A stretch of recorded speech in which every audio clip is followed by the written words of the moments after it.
Seção 1. A época antediluviana. Capítulo 3. Os filhos de Deus. Onde você estava quando lancei os alicerces da terra? Diga-me, se você entende. Quem marcou suas dimensões? Certamente você sabe. Quem esticou uma linha de medição nele?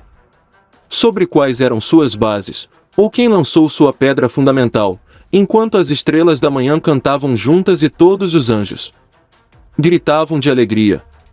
Job 38, 4-7.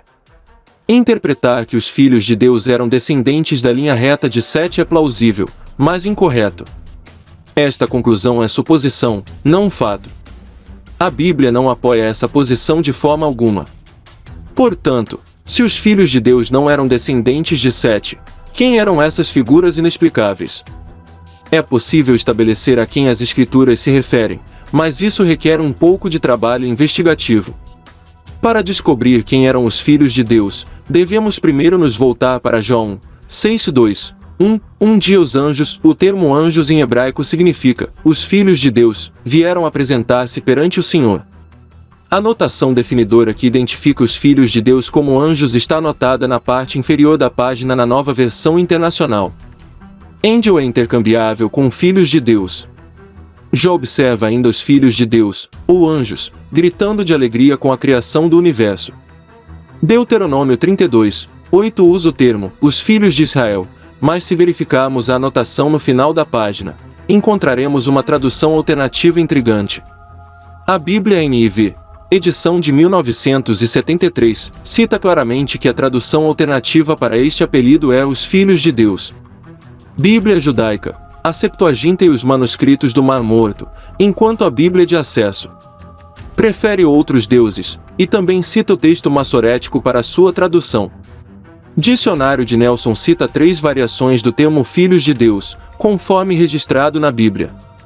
Primeiro, ele cita Jó, como eu fiz com a mesma conclusão, bem como Gênesis 6, onde um ger oferece 2 conclusões. Primeiro, que pode significar anjos e, segundo, que também pode significar seres humanos, setianos. Para Mateus 22:30 afirma claramente que os anjos não se casam. Esclarecerei a referência a Mateus em breve, mas concordo com a primeira opção de um ger, que os filhos de Deus são inegavelmente anjos. A de Nelson, no entanto, ressalta que aqueles nas passagens de Jó eram anjos que se apresentaram diante de Deus junto com Satanás. Vou esclarecer a terceira variação dos filhos de Deus do Novo Testamento em breve. Usar a tradução alternativa dos filhos de Deus ou deuses angelicais em Deuteronômio 32:8 traz lógica e definição para a passagem. Caso contrário, a passagem não faria sentido algum. Israel ainda não era uma nação nos dias de muito tempo atrás, antes do dilúvio, quando nas gerações passadas as nações eram atribuídas aos anjos. Além disso, esta tradução alternativa deuteromíca é apoiada nos ensinamentos do Evangelho Gnóstico de Basílides, que afirma que a terra foi dividida, junto com suas várias nações, entre os anjos que ajudaram a criar a terra, e o principal entre esses anjos era o Deus dos judeus, que desejou sujeitar todas as nações a si mesmo, mas foi repelido por outros governantes, anjos que resistiram a ele. Esta passagem deuteromíca redefinida se tornará indispensável quando colocada ao lado dos mitos antediluvianos díspares das culturas panteístas que definem a ordem antediluviana. Como uma anedota crítica e histórica, entenda que a Septuaginta grega em sua tradução grega original, datando de 100 a.C. ou antes, traduziu esta passagem deuteromíca como os filhos de Deus. O ponto de tudo isso é que os filhos de Deus, de acordo com as Escrituras, eram, de fato, anjos. Outras fontes, como o Dicionário Bíblico de Unger, apoiam esta conclusão de que Deus criou os seres astrais e terrestres, com os seres astrais conhecidos como filhos de Deus, e hostes do céu.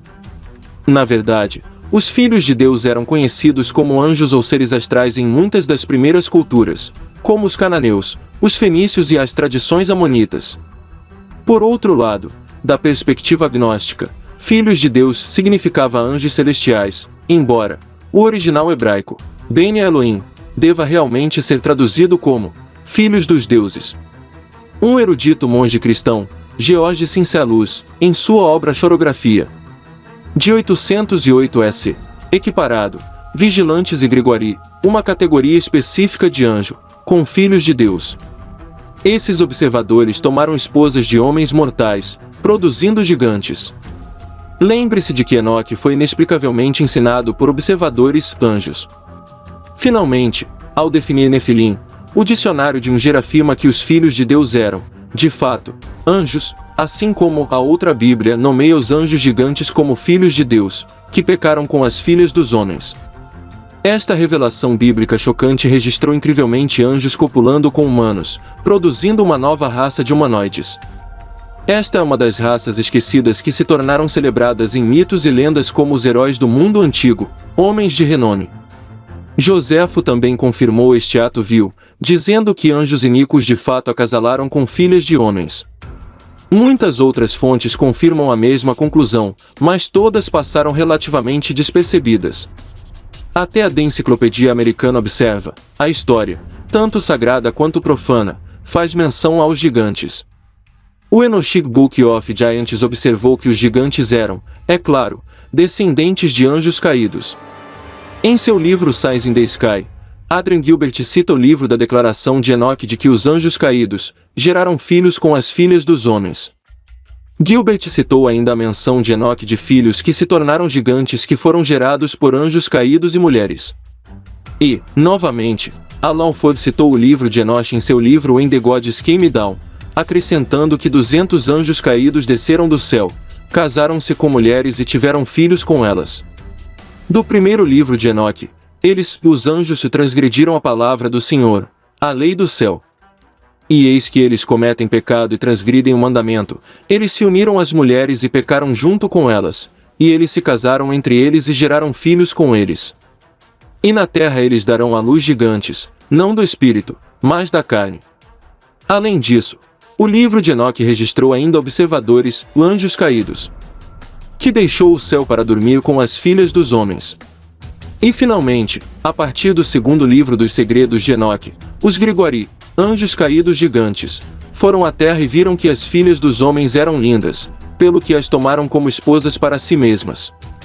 Claramente, a premissa antediluviana de que os anjos caídos se acasalaram com a descendência de humanos não é uma doutrina desconhecida, ela simplesmente foi engavetada pelo cristianismo moderno, pois é uma vergonha racionalizá-la com a mentalidade arrogante e secular de nossos tempos.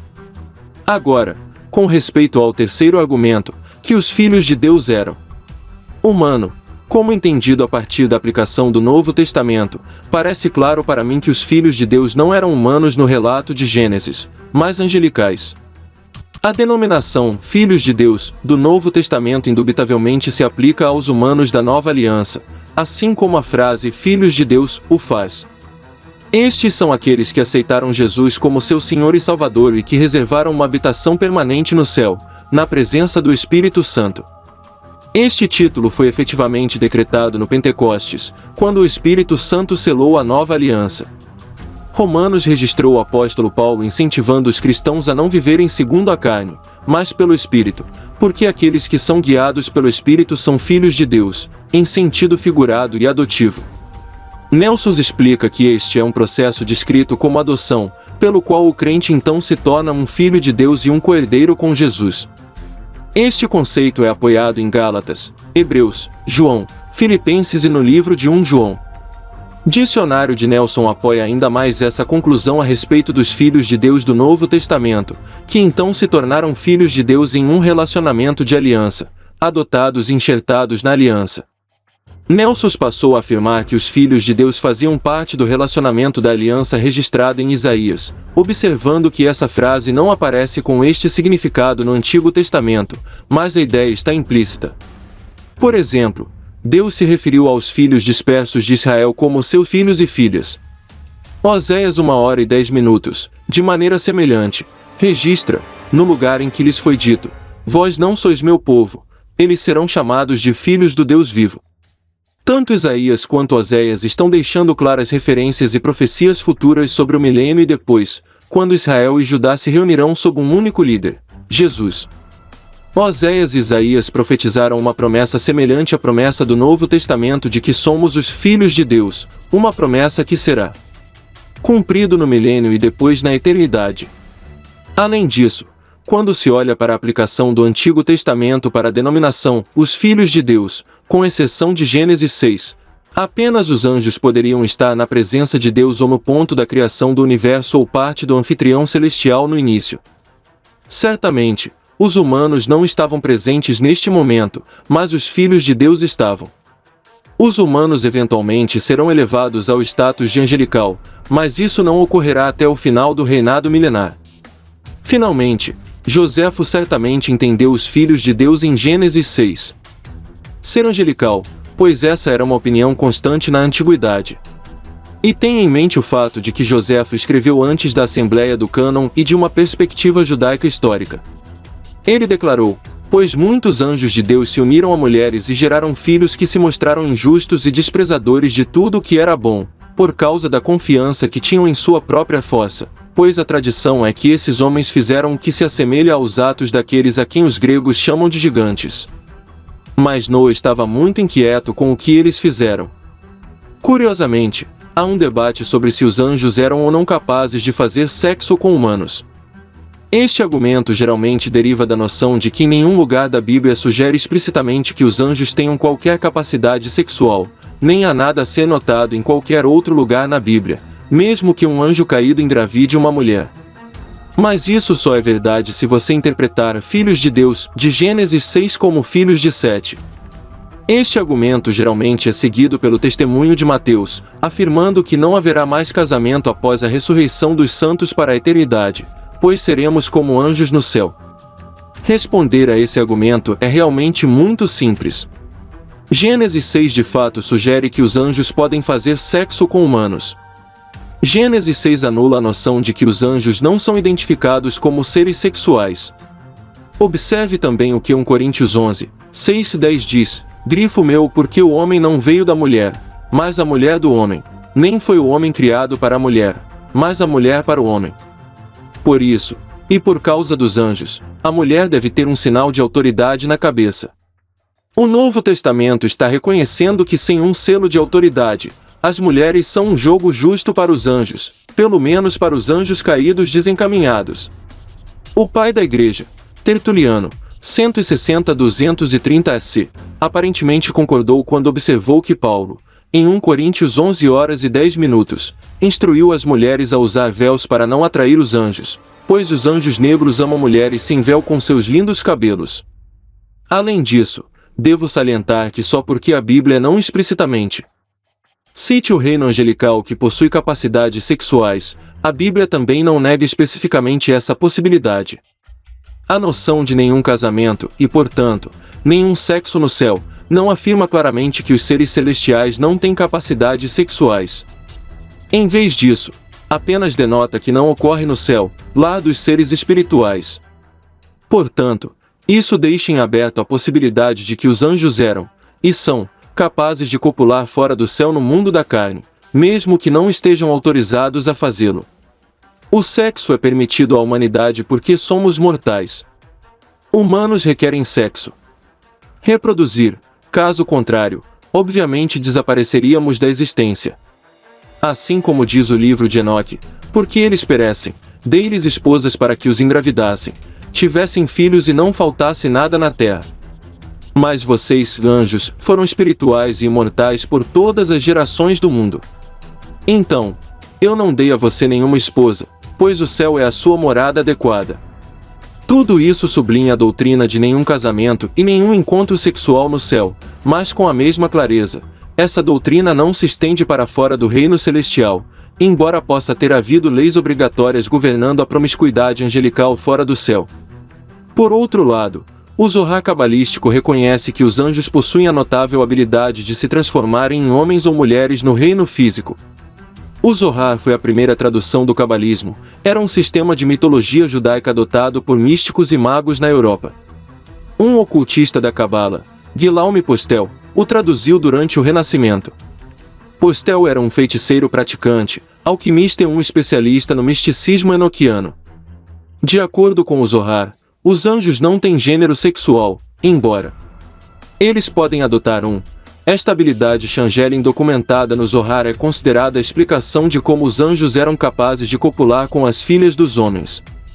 Ginsberg apoia essa doutrina de mudança de forma. Evidentemente, os anjos perderam suas qualidades transcendentais enquanto estavam na Terra. Eles assumiram corpos sublunares para que, de fato, pudessem acasalar com fêmeas humanas, e provavelmente uns aos outros, para criar formas inferiores de deuses na Terra. Essa doutrina foi resumida de forma sucinta no testamento de Reuben, pois foi assim que ela ou as mulheres encantaram os observadores, que existiam antes do dilúvio. Enquanto continuavam olhando para as mulheres, eles se encheram de desejo por elas e perpetraram o ato em suas mentes. Em seguida, eles foram transformados em machos humanos e Tari comeu, e enquanto as mulheres estavam morando com seus maridos, eles apareceram para eles. Como as mentes das mulheres estavam cheias de desejo por essas aparições, elas deram à luz gigantes. Deixe-me agora citar Judas, os anjos que não mantiveram suas posições de autoridade, mas abandonou sua própria casa. Estas ele manteve nas trevas, preso com correntes eternas para o julgamento no grande dia. De maneira semelhante, Sodoma, Gomorra e as cidades vizinhas se entregaram à imoralidade sexual e à perversão. Judas 1, 6-7 Jude está ligando o sexual. Perversão de anjos durante o tempo de Noé com outra forma de perversão sexual em Sodoma e Gomorra, e possivelmente uma segunda violação pós-diluviana contra a criação. Esta passagem, ecoando as escrituras enoquianas, não pode ser interpretada de outra maneira. Os anjos certamente têm e tinham capacidades sexuais. Referindo-se mais uma vez ao quebra-negás. Filhas de Caim com quem os anjos pecaram, conceberam, mas não puderam ter filhos e morreram. Das crianças que estavam em seus ventres, algumas morreram e outras surgiram abrindo as barrigas de suas mães. Eles saíram pelo umbigo, e quando cresceram, tornaram-se gigantes. Todas as mães Nefilim originárias morreram, pois sua fisiologia não conseguia lidar com tais monstros. Muitos dos bebês Nefilim morreram ao nascer, com apenas os bebês nascidos por meio de uma forma bárbara de parto cesáreo, salvando qualquer um deles. Sem dúvida, foi uma carnificina em pânico das mães em favor dos bebês semideuses que mataram as mães ingênuas. A questão, claro, é que o quebra-negás também atesta o fato de que os anjos podem ser seres sexuais se assim o desejarem. A análise de outros relatos e referências não bíblicos revela uma história e conclusão semelhantes. Os gigantes eram conhecidos por pessoas em muitas outras culturas antigas, como os egípcios, romanos, gregos, fenícios e outros povos da Mesopotâmia. O egiptólogo Raschavalei de Lubix, autor dos livros The Temple of Man e King of Pharaonic Theocracy, acredita que a humanidade evoluiu de uma raça avançada de gigantes. Da mesma forma, o famoso astrônomo alemão Hans Oerbiger, autor de Glacial Cosmology, acreditava nos gigantes da antiguidade registrados na Bíblia e na epopeia de Gilgamesh. Todas as culturas primitivas estão repletas de histórias fabulosas de heróis famosos, pessoas de grande tamanho e grande força. Todos esses super-heróis derivaram de uma união sexual entre deuses imortais e humanos. Os mais famosos desses titãs foram Teseu, Hércules, Jasão, Cadmo e Perseu, todos que, inexplicavelmente, eram ávidos matadores de dragões. Teseu, o fundador da Atenas antediluviana e o herói que lutou contra as Amazonas, nasceu fora do casamento pelos deuses através de Netuno, Poseidon e Aetra. Geralmente, esses super-seres gregos eram conhecidos como titãs, que parecem estar todos conectados por laços ocultos, mais estreitos, com os outros semideuses gigantes das culturas mediterrâneas. Em Rising of the Dead de Homero, Pirítous e Teseu foram registrados como grandes amigos e poderosos filhos de deuses. Teseu foi ainda descrito como um ser incomum. Tamanho, um guerreiro de tremenda força, rapidez e bravura. Ele era primo de Hércules e um grande herói, que as pessoas proclamaram ser um segundo Hércules. Hércules, o mais famoso dos titãs gregos, era o herói filho de Zeus e Alcmena. Hércules foi renomeado desde seu nascimento como Alquedes nomativo pela profetisa de Delfos.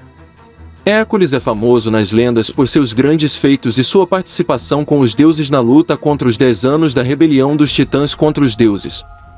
Hércules matou o líder dos gigantes rebeldes, Alcioneus. Hércules também é famoso por matar um dragão em sua busca pelas maçãs douradas, árvore da vida, que concedeu a imortalidade, que estava localizada no Jardim das Hespérides, Éden. Jason é o célebre herói que buscou o velocino de ouro, a pele de ouro de Ares, o carneiro, guardado por um dragão. Jason era filho de Aeson, rei da Tessália, meio-irmão de Neleus e um dos filhos gêmeos de Poseidon. Aeson era um Nefilim, e Jason também.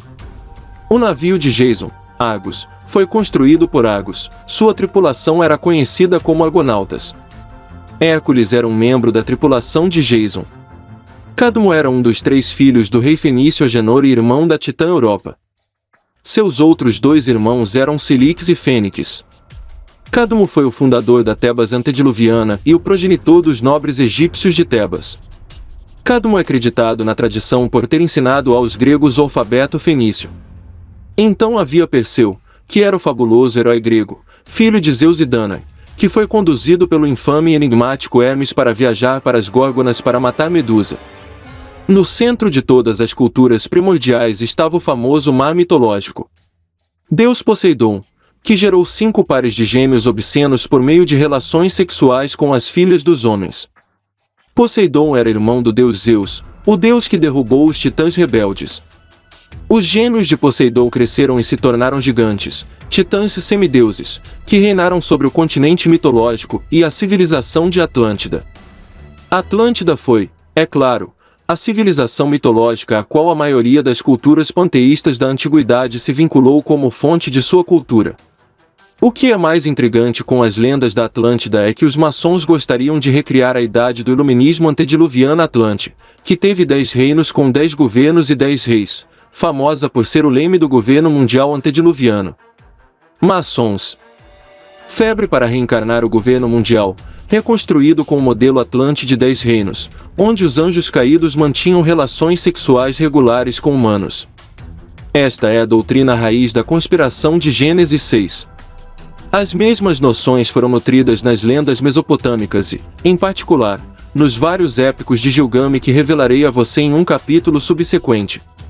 Mas entenda que as lendas mesopotâmicas florescem com gigantes e relações sexuais entre humanos e anjos. Os gigantes e semideuses que persistentemente surgem em seu caminho para a superfície desde os primeiros registros da pré-história eram todos descendentes de deuses, que eram anjos caídos. Inexplicavelmente, esse é um tema muito comum na mitologia panteísta antiga.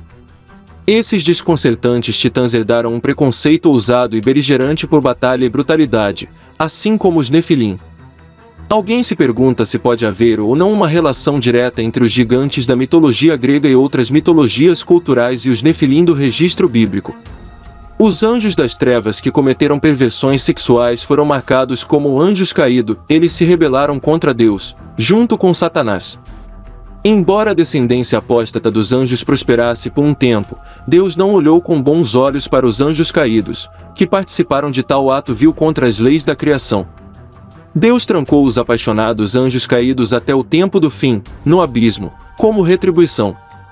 Esses eram os espíritos inexplicáveis a quem Jesus pregou depois de ser crucificado, durante os 3 dias em que ainda estava na sepultura.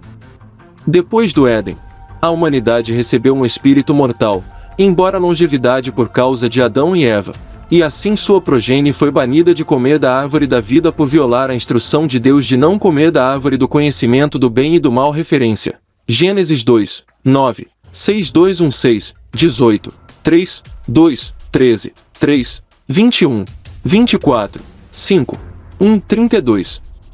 Então, o espírito imortal de Deus foi transplantado para uma nova raça da humanidade por meio dos anjos caídos. Deus então interveio contra esta perversão da ordem natural da criação, restringindo a expectativa de vida de todas as formas da humanidade a 120 anos, incluindo a futura posteridade dos anjos caídos e Nefilim. O Alcorão confirma que Deus, de fato, intercedeu para limitar todas as extensões de vida deste mundo a um tempo fixo. Daquele ponto em diante, quando o Senhor disse: "Meu espírito não contenderá com o homem para sempre nem permanecerá na nota B, porque ele é mortal ou é corrupto, seus dias serão 120 anos. Gênesis 6, 3, o original. Os Nefilim tinham permissão para ter filhos, mas os filhos eram estritamente seres da carne e não do espírito como os pais. Antes de Deus introduzir este édito, não era incomum que os descendentes de Adão através do ramo de Sete vivessem de 300 a 800 anos. Mas então os anjos rebeldes procriaram uma raça de gigantes que viveria para sempre, como deuses. É uma noção fantástica acreditar que os anjos poderiam produzir descendentes em cooperação com as mulheres humanas, muito menos que eles pudessem transmitir a herança de seu espírito imortal por meio de sua procriação, mas é factual, assim como a Bíblia testifica. Pode-se avaliar rapidamente a raiva que Deus deve ter tido para pacificar, punir e aprisionar aqueles anjos caídos por tentarem contornar a ordem natural e o processo mortal da criação, onde a humanidade está destinada a suportar por um tempo a fim de alcançar a imortalidade. Considere as palavras do livro de Enoque: e agora, gigantes, descendência do espírito e da carne, serão chamados de espíritos na terra e a terra será sua morada. Seus corpos emitiam espíritos malignos porque nasceram de mulheres humanas e santos vigilantes. Os espíritos malignos permaneceram, destinados a assombrar a terra na forma espiritual apenas, depois que seus corpos gigantes físicos morreram, assim como Deus ordenou que seu espírito imortal não permaneceria nos humanos. Esses espíritos imortais errantes de gigantes incorpóreos são demônios. O espírito imortal não morreu da descendência nefilim original dos anjos, apenas seus corpos murcharam. Deus condenou os espíritos ilícitos à terra, impedindo-os de acessar o céu, até o momento do julgamento, no qual serão lançados no lago de fogo. Esses são os espíritos perversos que causam o caos na terra, eles são demônios zombeteiros documentados no Novo Testamento. Os demônios são definidos pelo Novo Testamento no inglês de hoje como espíritos malignos com o poder de prejudicar as pessoas. Eles são considerados mensageiros e servos do diabo. Demônios são seres espirituais inferiores e Satanás é seu governante. Eles são seus ministros. Demônios são os deuses fantasmas vagabundos do taoísmo, seguidos em casas onde as famílias colavam imagens de mestres celestiais, ou talismãs, enfeitiçados com um selo vermelho em suas portas para proteger contra as divindades fantasmas vitriólicas e vagabundas. As tradições tão registram poderosos heróis, que se acredita serem seus ancestrais, eram deuses. As gerações chinesas subsequentes adoraram espíritos de heróis. Na verdade, a adoração de heróis de culto provavelmente derivou dessa fonte. Heróis de culto são acreditado pelo estudioso Rode, com base nos espíritos almas glorificados de heróis antigos mortos, que são adorados como deuses. A adoração do herói do culto era um lembrete constante para as pessoas de uma raça superior de mortais, semideuses que viveram na era dos heróis. Quando o herói morreu, ele passou a viver uma vida sombria nas profundezas da terra, mas seu espírito ainda estava ativo na comunidade. Os rituais na tumba foram planejados para apaziguar a raiva do herói morto, que já havia ficado furioso com o conhecimento de sua mortalidade. Os heróis eram bestas orgulhosas, cheias de arrogância egoísta e excessiva. O bris vem de uma palavra grega que significa orgulho, egoísmo, comportamento excessivo, a recusa em permanecer dentro dos limites devidos e egoísmo.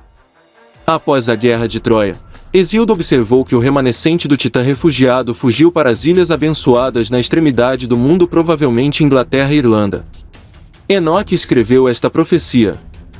Porque eles nascem dos homens e dos santos vigilantes em seu início e origem primordial, eles serão espíritos malignos na terra, e espíritos malignos serão chamados.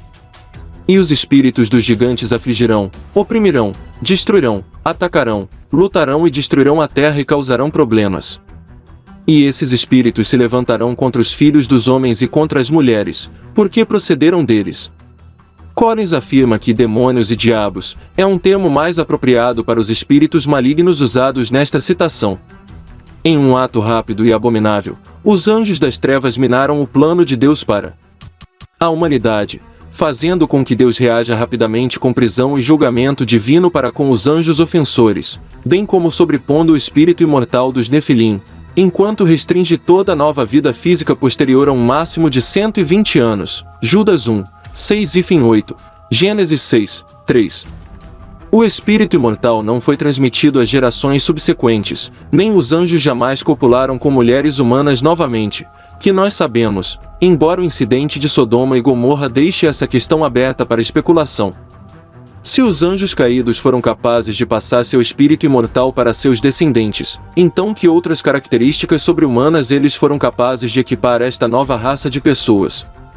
É uma dedução segura e lógica que os Nefilim não eram uma raça humana comum, afinal, eles ganharam uma reputação notável que entrou nos anais da Bíblia. Eles foram os heróis da antiguidade e homens de renome, tanto antes como depois do dilúvio. O relato de Joséfo em Antiguidades observa que essa união ilegal produziu gigantes. De acordo com Joséfo, este era um conhecimento comum e opinião da antiguidade. A doutrina dos gigantes descendentes dos anjos rebeldes não era apenas uma doutrina da antiguidade. Mas também essa crença foi mantida pelo cristianismo até a Era Moderna. Todas essas doutrinas fantásticas ou politicamente incorretas foram cuidadosamente guardadas em cofres teológicos, de modo que não verão a luz do dia novamente em nossa assim chamada temporada de tolerância e iluminação. Mas a Bíblia confirma a afirmação absurda de gigantes. A resposta é sim. Mais notavelmente, o livro de Números faz uma referência clara aos Nefilim e seu tamanho. Todas as pessoas que vimos ali eram grandes. Vimos Nefilim lá. Os descendentes de Anak vêm de Nefilim. Parecíamos gafanhotos. Procure outras referências a gigantes durante a época de Noé nos livros apócrifos de sabedoria, Sirach e Baruque. Dicionário de Nelson afirma que os Nefilim foram traduzidos como gigantes em várias traduções da Bíblia, incluindo a tradução do Rei Jaime. Ele continua afirmando que os gigantes eram criaturas semelhantes a deuses, produzidas pela união dos anjos caídos e das filhas dos homens. O dicionário de Unger define os Nefilim como semideuses gigantes, que eram considerados filhos dos anjos. Além disso, os gigantes são descritos por Unger como aqueles anormalmente altos e poderosos, que moravam nas antigas terras da Bíblia. Que seja totalmente compreendido, Nefilim, de acordo com a Bíblia e outros documentos de origem foram, de fato, uma raça esquecida de gigantes. O livro enoquico dos gigantes afirma claramente que os descendentes dos anjos caídos eram gigantes. No livro de Enoque, lemos sobre um anjo caído conhecido como Azazel, que se deitou com mulheres, que trouxe gigantes para o mundo antediluviano. O Quebra-Negás também confirma que os descendentes de mulheres e anjos cresceram para se tornarem gigantes. Assim como o primeiro livro de Enoque faz. O livro de Enoque também concluía que os gigantes eram, de fato, descendentes da união sexual entre mulheres humanas e observadores. Enoch reiterou essa conclusão no segundo livro dos Segredos de Enoch, onde Gregori, anjos gigantes, produziu homens maravilhosos, grandes que eram gigantes. Em Chorografia, Cíncia Luz revelou uma narrativa sobre observadores, que copularam com mulheres mortais para produzir gigantes. É de se admirar que os gigantes tenham se tornado os heróis do mundo antigo e homens de renome. Os Nefilim devem ter ganhado rapidamente uma reputação incrível entre seus rivais humanos, que os viam com grande medo, admiração e admiração. Os Nefilim teriam sido os grandes guerreiros de seu tempo em virtude de seu tamanho e força. Eles devem ter tido sucesso como líderes das cidades e civilizações. Quem poderia ter ficado contra eles? Mas eles foram benevolentes. Gigantes, trabalhando para a melhoria de toda a humanidade. Ou os Nefilim foram corrompidos por sua força e poder, arruinando a era antediluviana. Antes de abordarmos essas questões, vamos primeiro investigar mais sobre os monstros Nefilim gigantescos e a época em que eles prosperaram.